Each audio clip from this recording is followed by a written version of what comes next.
ಸಿಕ್ಕಾಪಟ್ಟೆ ಇವತ್ತು ಎಣ್ಣೆ ತುಟ್ಟಿ ಆಗ್ಲಿಕ್ಕತ್ತದ, ಅದ್ರ ಜೊತೆಗೆ ಗ್ಯಾಸ್ ತುಟ್ಟಿ ಆಗ್ಲಿಕ್ಕತ್ತದ ರೀ.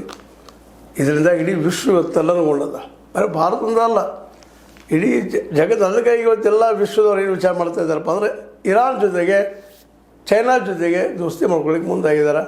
ತಮ್ಮ ಹಸ್ತಲಾಘವನ್ನು ಅಲ್ಲಿ ಕೊಡ್ಲಿಕ್ಕೆ ಹೊರಟಿದ್ದಾರೆ. ಇದೊಂದು ಅಪಮಾನಕರ ಡೆವಲಪ್ಮೆಂಟ್.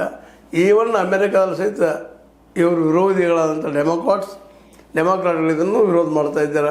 ರಿಪಬ್ಲಿಕದಲ್ಲೂ ಸಹಿತ ವಿರೋಧ ಮಾಡೋರು ಕೂಡಿದ್ದಾರೆ. ಹೀಗಾಗಿ ಯಾವ ಡಿಸಿಷನ್ ತೊಗೊಳ್ಳೋದು ಅನ್ನುವ ತಂತ್ರಗಾರಿಕೆ, ಮಾನಸಿಕ ತುಮ್ಮಲ, ಯುದ್ಧ ಇವೆಲ್ಲ ಇವತ್ತು ಕೂಡಿ ಒಮ್ಮೆ ಎಸ್ ಅಂತಾರೆ, ಒಮ್ಮೆ ಇಲ್ಲ ಅಂತಾರೆ. ಆದರೆ ಇರಾನ್ ಮಾತ್ರ ಒಂದು ಘಟ್ಟ ನಿಂತುಬಿಟ್ಟದ.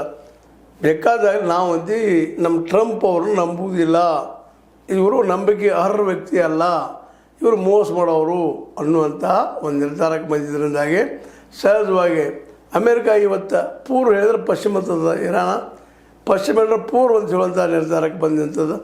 ಈ ಸ್ಥಿತಿಯೊಳಗೆ ಇರಾನನ್ನು ಸೋಲಿಸೋದು ಅಂದರೆ ಚೈನಾನ ಸೋಲಿಸಂಗೆ. ಚೈನಾನ ಸೋಲಿಸೋದು ಸುಲಭಿಲ್ಲ.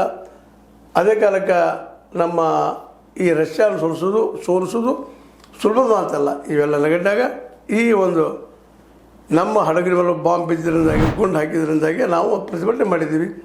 ಆದರೆ ಇದು ಎಷ್ಟು ಮಟ್ಟಿಗೆ ಇಫೆಕ್ಟ್ ಆಗ್ತದೆ, ಏನೋ ಆಗ್ತದೆ ಆಗಲಿ. ಆದರೆ ಹಾರ್ಮೋಸನ್ನು ನಾವು ಹೇಳಿದಂಥ ಕಂಡೀಷನ್ಗೆ ಒಪ್ಪದೆ ಹೋದ್ರೆ ನಾವು ತೆರೆಯೋದಿಲ್ಲ ಅನ್ನೋಂಥ ಮತ್ತೊಮ್ಮೆ